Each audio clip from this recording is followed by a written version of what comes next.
morning, guys. Welcome to the second podcast of the Absolute ATM show. Well, we're here just in the office recording another podcast, number 2. I got my coffee. We're good to go. We're jacked up. Got kids running around. Got dogs running around.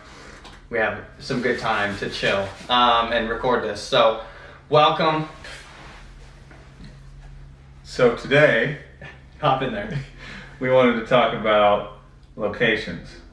Mm-hmm. Nice. Yeah, we want to talk about locations. That's probably the second most common question we get is, what's a good location? How do you find them? Because honestly, like we said in the last podcast, it's going to make or break your business and your profit and your growth. So here we are. I guess we'll just jump right in. I'll start. So the first place that you're going to be able to find locations is the Google machine. People always wonder, how do I find a location? Well, go on Google, type in bars near me, or hotels near me, or laundromats near me. There's I think a number of proven locations that you can find from Google that ATMs are that they do really well in. For sure. Yeah. So for us, we don't do any kind of right now to get locations. If you're just starting, really the cheapest way to do it is like what Spencer said, is you do an internet search and you just cold call people. You cold call them, or you go to their business and you meet them in person. And as far as what locations you need to get, that's something that the ATM industry, being around for as long as it has, there are locations that have already been proven. So you really just want to get into those locations. And some of those locations are, like Spencer said, one of them. Yeah. So I think the most proven that we know are bars, clubs, strip clubs, even though we don't service any strip clubs, dispensaries, anything cash only, I think, is spot on. Yeah. Hotels can be good. Laundromats can be good. Those are pretty much the gist. In Utah, we don't have any gaming parlors or independent liquor stores. So if you're elsewhere in the country, I think any other state except Utah, pretty much, you can find those around. Yeah, Joe's Liquor Store. I think markets are a great hit. Asian markets, Mexican markets, any sort of foreign or ethnic or culturally diverse place, you're going to find a lot of foot traffic and you're going to find a lot of people wanting to use cash, I think, lower income areas. So I think that's a good start. Yeah. I think, for people. Yeah, and you also, there's a lot. So you can do, like Spencer said, any cash only business. So tattoo parlors, a lot of times they'll accept cash and just Venmo. So those are usually good. And cash only barbershops are good. Any cash only anything is good. But in addition to cash only places like smoke shops, they work well. Convenience stores work extremely well. Those are probably the hottest ones. Yeah, I miss those. Yeah, convenience stores, they're obviously big. If you can get into those, then that's great. Yeah, and a lot, if you don't mind jumping in, a lot of convenience stores, you'll have to find out if it's an independent convenience store, because if you just go to a Valero or a Texaco or a Chevron, those are big corporate entities and they have a system already in place for them. But a lot of the times, if you see, fast snack, off Highway 82 or wherever you're at, it's probably an independent convenience store, and there's somebody who owns it independently, and they're golden to go talk to. Any convenience store, I think, is solid. Yeah. And I think Dustin mentioned it last podcast, but we actually started out in events. Is that going to be a different podcast episode just by itself? I think so. Okay, yeah. I mean, we can touch on it a little bit now. What do you want to touch on? Well, we're talking about locations, really. So it's like you have fixed locations, and then you have, because the location is a location. Wherever you want to put the ATM is where you want to put the ATM. Obviously, there's locations that you keep them there, and they just sit there, and it's like passive income. The other locations is a different kind of location. It's event. You reach out to an event coordinator. You guys having a concert nearby, a festival nearby, a fair, whatever it is. That's another type of location. Obviously, it's a lot shorter term, but the amount of volume you're going to get for those events are usually way higher, sometimes 10 times higher or more than a fixed location is going to get you. It's not necessarily like they're better or worse. It's different. Like I said in the last one, fixed locations are like a rental property for you. It's depending on the location, it can be a huge amount of money per month. It can be a decent amount of money, anywhere from $300 to over $1,000 a month in revenue on a fixed location. But the nice thing about a fixed location is it's fixed, it's there, you don't have to do anything crazy. You can have somebody load cash for you, or you can load the cash and just make sure the receipt paper is good. But for events, it's 3 or 4 days and you're burning through tons of cash, and it's just a short-term thing where you're going to make a lot of money. It's like flipping a house. You make a lot of cash, there's a lot of work because you got to set it up, you go to the event, you got to take the cash out at night depending on the security situation. So another type of location is an event. Yeah, and we'll go into more about bulk cash and how to talk to coordinators and what you need to think about in another podcast. So stay tuned. There it is. Nice. Stay tuned for more. But I think I think we're just come back to the fixed locations. We talked about a lot of these different areas. Really the main thing you want to look for is a couple things. First is, what is the foot traffic like? If the foot traffic is not there, so if it's a hotel and they have 100 rooms, well, typically people are staying there for 2 or 3 days and there's a lot of turnover of the rooms. So the foot traffic can be justified by people down in the lobby, people checking in, checking out, if there's stuff across the street, bars, strip malls close by, if it's a downtown area, busy area. The foot traffic, I think, is the most important, just because if you don't have people coming into the business, the convenience store, the barber shop, the smoke shop, whatever it is, you're just not going to have as many transactions as you could get somewhere else, right? Yep, and if you stay within those types of locations we mentioned, where it's like cash-only businesses, tattoo parlors, bars, dance clubs, convenience stores, laundromats, grocery stores, places like that, every location you just got to test out. You got to test it out for 30 to 60 to 90 days.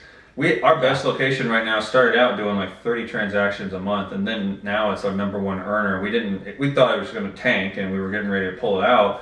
And the new year, for whatever reason, it just started to really accelerate. But you got to test out locations, and sometimes if you are sparse on finding a location in the beginning, and you feel like you can't land something, it's okay to just test out a location. Like high schools, we had a few in the high schools that didn't do as well, but it just depends on the high school. You know, sometimes for maybe a football game or a basketball game, you'll make up for whatever you don't do during the month. So sometimes you just get a location and you test it out. But we will say there are locations, like we did a barbershop once that accepted credit card and literally did 0 transactions in 2 months. Yeah, literally 0. I think you had one, and the one was me doing a test. Yeah. So there you go. Right. Yeah. So try to stay within those winning types of locations, but at the end of the day, you just got to test out every single one of them. Yeah. So foot traffic, super important. Testing it out, I think, is just kind of an overall general rule that you should abide by, unless you pretty much know going in if you need to test it out. Like there's been some locations where we've walked in, we said, hey, we're going to try this out for 60 days. If it's not producing, we're going to take it out. Some you just walk in and you're like, yeah, let's not even do a test period because this place is booming, or whatever it is. It's a club or it's downtown bar or something like that you just know people are going to show up, right? Yep. So it's just up to your discretion to do that. Very recommended though, because like we said previous, it's like mini real estate. If it's not producing, you can take it out, move it to a new spot, and we've done that 3 or 4 times sometimes for some of our machines that have done really well now. Like you said, it's now our top earner that we started off super slow. That started to carry us through COVID, right? Kind of carried us through COVID. So definitely there. I think, so cash only, we touched on. Anything cash only is going to be good to go. People always ask me, probably daily, well, is cash dead? And inflation's going on, and we have Bitcoin now, and people are woo-woo about all that. But at the end of the day, going to a cashless world, which can be another topic in of itself for an episode, is leaving behind millions of people. And what's funny is the linear growth of the population kind of offsets the fact that people are apparently this is proven statistically not using cash more and more, quote unquote. I'm doing air quotes for those that can't see. There's just interesting statistics. Cash is not dead by any means. So anything cash only, you're going to be good to go. Anything with high foot traffic, you're going to be good to go. I think if you're having 100 people daily coming in and out, that's a pretty good, I would say at a minimum, is a decent location. Yeah, it has a good chance to do good for you. Yeah, it's got a good chance. So you've got cash only, you've got foot traffic.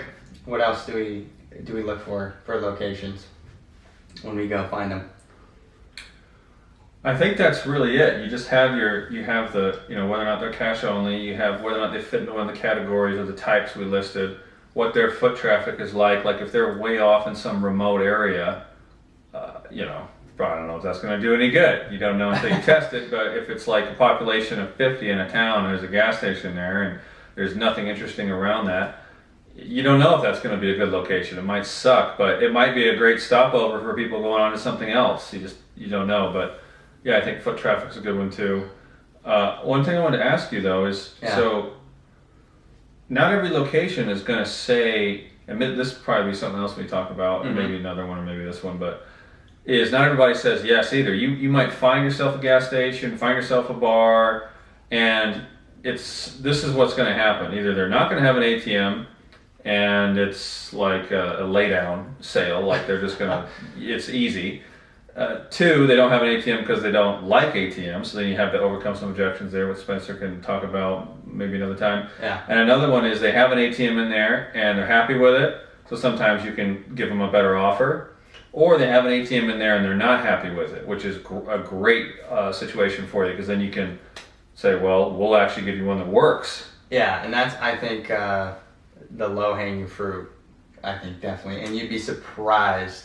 So many, I don't know what you ATM guys are doing, man, but we see so many locations just out of service, and it's just like, sweet. Yeah, we have some high schools, all the ATMs are just dead.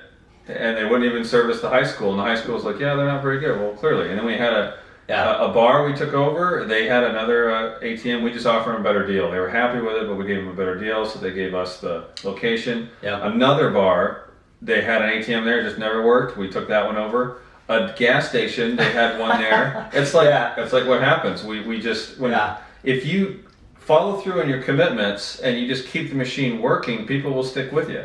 Yeah. And you'd be surprised how many of the competitors out there don't do that, which is a great thing for you guys wanting to start or succeed in this business. Yeah, people just starting out, you've got one location or one machine, two machines, where you can give them all the attention and detail in the world and make sure it never runs out. Like that's how you build it. That's how you start. Yep. And they're out there. They are definitely out there. I think our last 3 or 4 locations were people that it was off, and we walked in and said, hey, what's up? We're ATM guys. Let's get a new one. And they were like, sweet. Yep. So there you go. And that's kind of another very, very common question we get is, well, who do I talk to land the location? Because, if you're watching this, I think the other point we were going to go into is how to find more locations, which we'll get into. But the people you want to talk to is whoever the decision maker is. At hotels, you have a general manager typically that runs the day-to-day. You might have an owner. If it's a big corporate chain, they typically leave stuff for the general manager to make decisions. Yeah. So you ask, that's literally every call I make starts off with that. Hey, my name's Spencer. Was looking to talk with the manager about placing an ATM in there. Would you make a decision about that? And they either say no, call back at an X or Y time, or they'll say, yeah, that's me. We have an ATM. Like, there's only pretty much 2 or 3 avenues they'll go down. Most of the time, though, it is the owner, I will say. If it's a bar, if it's a laundromat, if it's a small business, independently owned, it's going to be most likely the owner that makes the final decision, I should say. The managers, countless times, have told us, yeah, great, let's put it in, great, and then they call us back and say, oh, well, actually, the owner put a nix on that, and we'll reevaluate. So, or if you don't talk to the decision maker, what happens is you end up following with the manager 100 times, and they keep saying, I need to talk to the owner, and they never talk to the owner, and the decision never gets made. Yeah. So you got to get the decision maker. Yep, get the decision maker. But I kind of want to lean into more of the how do we get locations? So we covered cold calling, which is probably the easiest way. If you have an iPhone or a laptop and you're watching this, get on the freaking Google monster, man, and just start searching, start compiling, start gathering, start calling, start talking to people. The second one I think that is most common for us is, so here in Utah we have a big, we call it a vein of a street that runs from the downtown area out 20 miles out. It's the main vein street. It's called State Street. And when you drive on State Street, there are so many freaking businesses left and right on every stoplight. There's markets, there's barbershops, there's pawn shops, there's everything. And it's like I can't even hardly drive. I've probably almost wrecked 3 or 4 times because my head is just on a swivel looking left and right because I got to remember these businesses, you know. It's just that, just being observant of where you're at. If you're going to meet a friend downtown, if you're going out for drinks, just keep a notes tab on your phone or something, you know, just write it down, write down, you know, 25 and 5th West laundromat, call them, you know, later. I think that's probably the most effective way is just hitting the pavement, totally. Going in, stopping in wherever you can. A couple months ago, I was working for Uber Eats, doing a little, you know, side gig, Uber Eats, slinging some food around. And man, I would pick up food at Joe's Crab Shack and take it to someone else, and there's business everywhere. And I even walked in sometimes, just, you know, let the customer freak out that he didn't have his food 5 minutes before. But I went in, talked to the manager, gave him my card. Like, there's just so much time and places that you can utilize to find them. Yep. Like, you can just go find them. You know, they're around. Yep. You just gotta look for them. Yeah, and you gotta be persistent because you know, you might hit up 20 or 30 locations and maybe 4 or 5 of those will say, let's do it. Yeah. So but sometimes you get lucky. The main point I want to make is don't think that every single person is going to be game. And that's where you got to be persistent. Spencer is super persistent.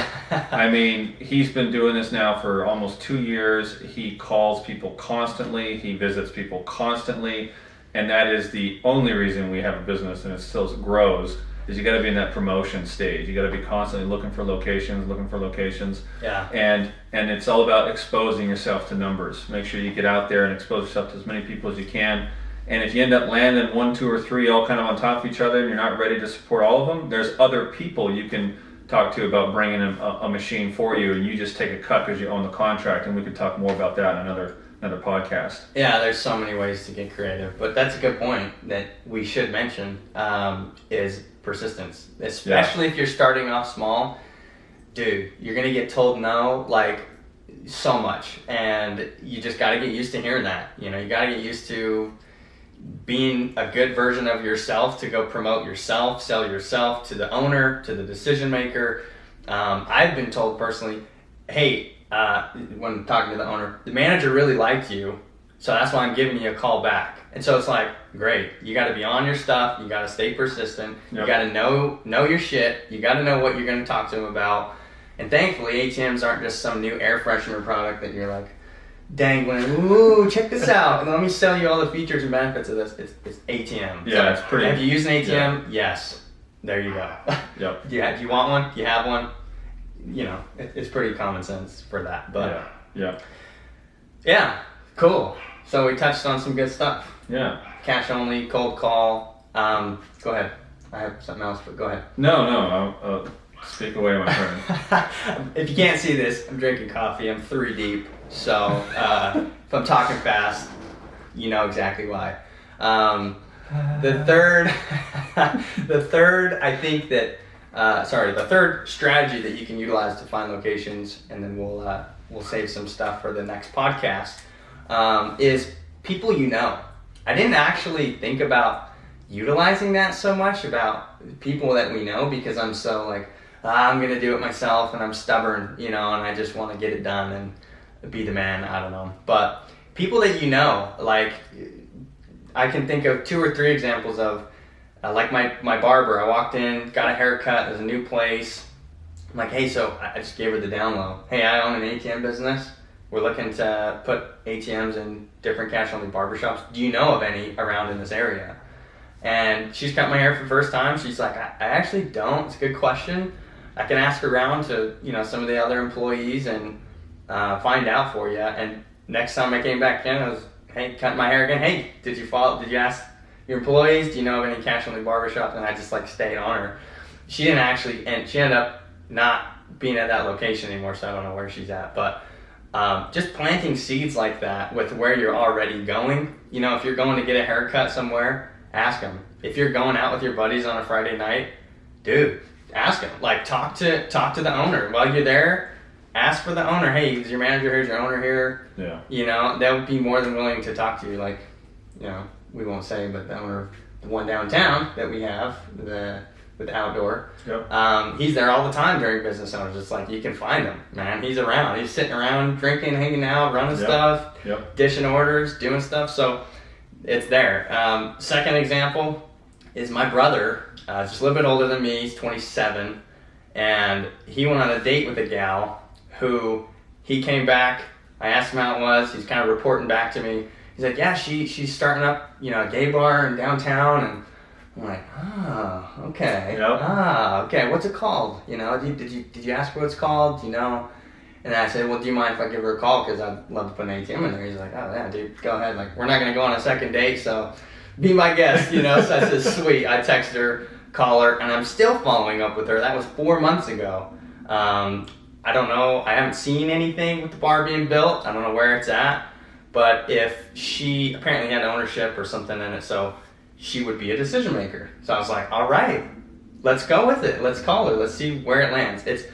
I think you got to get creative with, like you said, promoting. You've got to promote. You've got to get out there. You've got to give, you've got to go out and get info and gather and follow up and you just got to do that. You have to, or else you're not going to find them. Yeah, and the other thing I'll add to that is Spencer is good about our social media presence. And we've gotten some people contacting us for business through our social media, which is free. Exactly. So that's what we're really plugging here, are the free ways to promote your business and market your business. Once you get big enough and you have enough cash flow, you can start investing, or maybe you have money now, but you can start investing in SEO and actual online, paying for online marketing, ClickFunnels, things like that. But when you're starting out, you're brand new, there's just a lot of value to just going out and finding the business the way that Spencer described it, and go ahead and get a social media presence and put yourself in front of people consistently. And it's all free. It just takes persistence and an interest in it and a drive. Yeah. And you'd be surprised. You can start pulling in these locations, and the next thing you know, you look at your little back office after a couple of weeks, and you got $600 or $700 or $1,000 in your bank account, and you only had to stop by the ATM once. It's pretty fascinating once that money starts getting deposited into your account, and you realize, wow, it's making money for me right now, and I'm sitting here eating lunch. Yes. Going to the bathroom. You know what I mean? It's taking a shit, checking the back office. Yeah. Yeah. Love it. Honestly, there's so many free ways. I think a big thing too that I see a lot of other ATM guys do is referral fees. So they have they have 2 locations, and they put up on the social media, they talk to their warm market, the people they've already have an ATM in the location, and they say, hey, Mr. Business Owner, do you know of any other Mr. Business Owners that would like an ATM? We'll pay you $200 or $300 or $50, and they'll be like, oh, sure, I don't know, I'll find out. But that's also a good way that you could pay a little bit up front to get a deal secured. You're going to make your money back. You can make it back in a day, man. Potentially, it's your location. So there's that. I call that bird dogging, where you're having other people go do stuff for you, find you stuff, and bring it to you. And then I think another podcast in of itself is just building relationships. I think we should get on top of building relationships. That is so underutilized. We can go into how to do that and why you should do that. And why relationship marketing is going to just grow your business so much.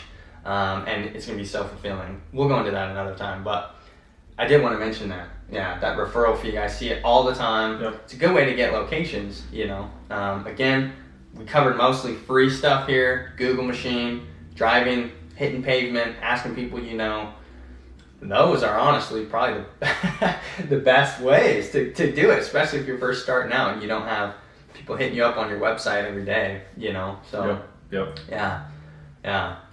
Well, we covered a lot. I think we're running out of time here. Some baby's going to start crying at some point here. His baby. We're not married, don't worry. But I think the biggest nugget that you guys should take out of this is what Dustin said. It's free. There's a lot of free ways that you can go find people. Get on Google, get on social media, tag your favorite businesses that you see. I've tagged businesses like 7 or 8 different times, and they just look at it. They don't reply. I don't push it, and sometimes they'll hit me back and say, hey, I got a question, or what's your guys' fee, or, and you start getting it, reeling them in just a little bit. So be persistent, utilize the free shit that you have at your fingertips. There's some quote, I need to go find it. It's like in a world of information, lack of knowledge is your own, I don't know, it's your own, I'm blanking on the word, but anyway, if you're not utilizing, your own demise. If you're not utilizing the stuff that you have at your fingertips that are free, if you don't know something about a subject, well, it's your own ignorance, there you go, that you don't go find that out, because you could if you like dressing up as a baby and going to some festival, there's other people out there that do that. You can go find it on Google. It's out there. If you want ATM locations, if you want like this podcast mic, what's the best mic for podcasts? Dude, any subject, it's out there. Sales calls, relationships, how to build a relationship, anything. ATM wise, it's out there. So go utilize it. Go search it. Yeah. And go crush it. There you go. Yeah. And guys, in the next couple, over the next course of this year when we're putting out content, we probably will talk more about good habits, motivation, discipline, things that you actually do need that internally is going to help you, or things that you need to start building, your communication, shaking hands, looking someone in the eye, like just little stuff like that people don't do, especially if you're Gen Z, or what are we? Millennials, that people don't do. Yeah, elder millennials. Things like that. So stay tuned for that. I think that's honestly a big key to talk about, that type of stuff. So if you guys have any questions, let us know. Do you have anything to add? Sorry, wrap us up. Good. No, it's good. Hope you got some value out of this. Hopefully you can take action based upon some of the information we've given you guys, or hopefully just make sure your business run a little bit smoother, or just at least raise your belief a little more. Yeah. Yep. And if you guys have any questions, of course, feel free to reach out on Instagram. I'm at Spennycut, SPENNYCUTT. What's our handle for Absolute ATMs? Absolute ATMs, all lowercase, just Absolute ATMs. Go to YouTube, find us on YouTube. Go to, find us out on the platforms. And if you have any questions, reach out. If there's anything we can help you out with, pretty much a 24/7 resource for you. So definitely utilize us. Yeah, and if you're part of the Facebook group on atmmachines.com, feel free to post any questions to the Facebook group. We'll respond to those. Yeah. And we'll be announcing here soon what our plans are for the group. We'll actually have some more regular engagement. We'll actually have some live sessions where we can entertain questions live. Q&As. Yep, Q&As, and we'll be exposing more content in the Facebook group. So either place, feel free to reach out to us, send us a DM on one of our Instagram pages, or even our website, absoluteatmsllc.com, or through the Facebook group. Yep. Cool, guys. Well, hope you got a lot of value. Subscribe, like this video, share it with your friends. We'll see you guys in the next video. Appreciate you. Have a great week. Boom.